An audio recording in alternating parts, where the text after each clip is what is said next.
Hey, everybody. Hey. Dr. Roy and Dr. Marco here.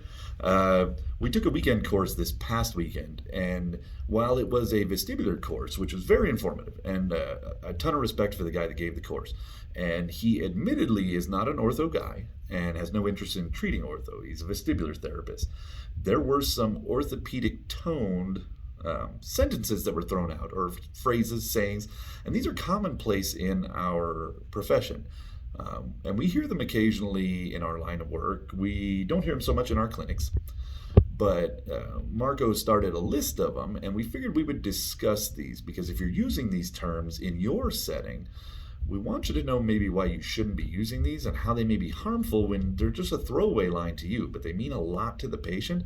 They carry some heavy weight, and they make some inclinations. They make assumptions when we say them. Right, yeah, exactly. So I missed a whole bunch of them. I just started catching on as he kept going.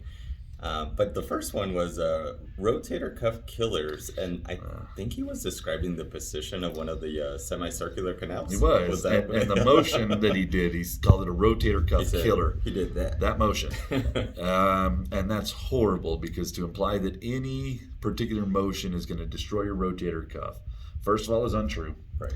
Second of all, puts a lot of fear into people that doesn't belong there.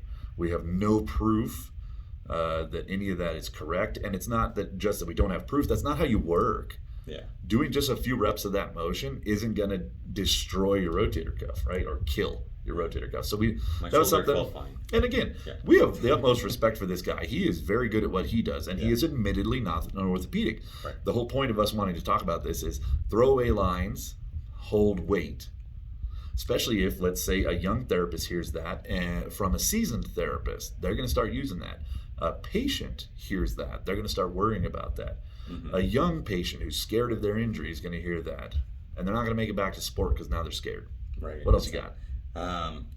He at some point said that we are not doctors. Oh.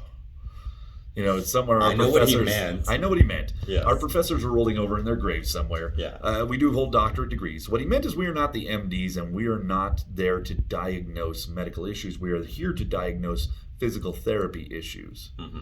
It's just wording matters, okay? And I'm not here to flex that we have doctorate degrees. The point is, we do therapy. The MDs do the med side of it. I'm not going to tell an MD how to prescribe meds. I'm not going to tell them how to diagnose chronic illnesses and diseases outside of the musculoskeletal system.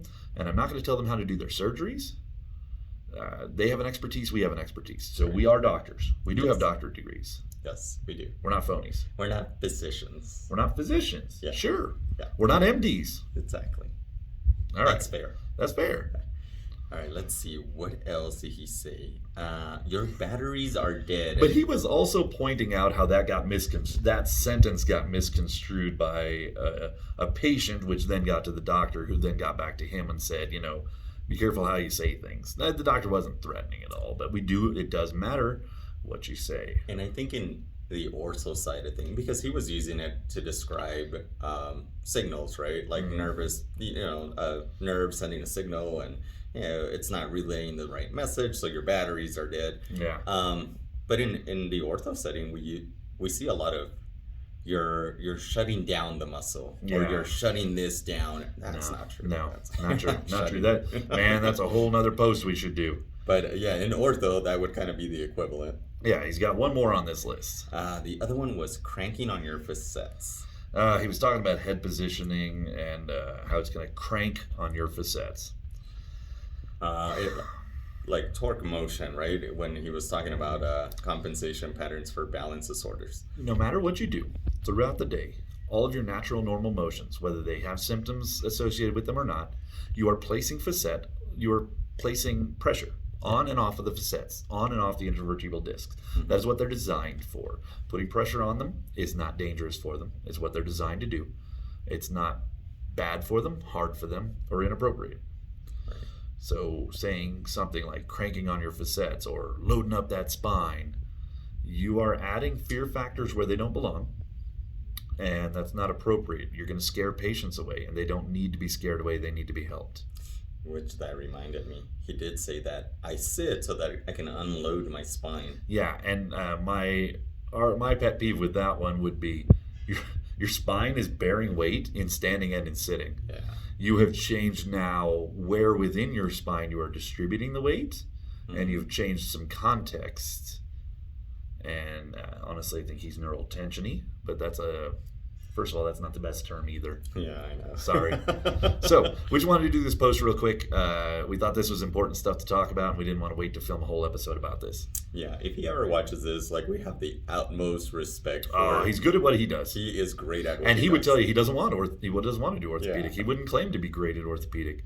He doesn't treat orthopedic, so I'm not so worried about that. But these are, again, Yeah. throwaway lines to the professional that hold a lot of weight and that matter big. All right? Yeah. So let us know what you think. Let us know some crazy stuff that you've heard. Let us know if you're saying these things and you need to get rid of them. Let us know if you want some suggestions on what to say instead. Yeah, this was a nice, sweet, short little cast. Let's get longer by the second. All right, everybody. Talk to you later. Bye.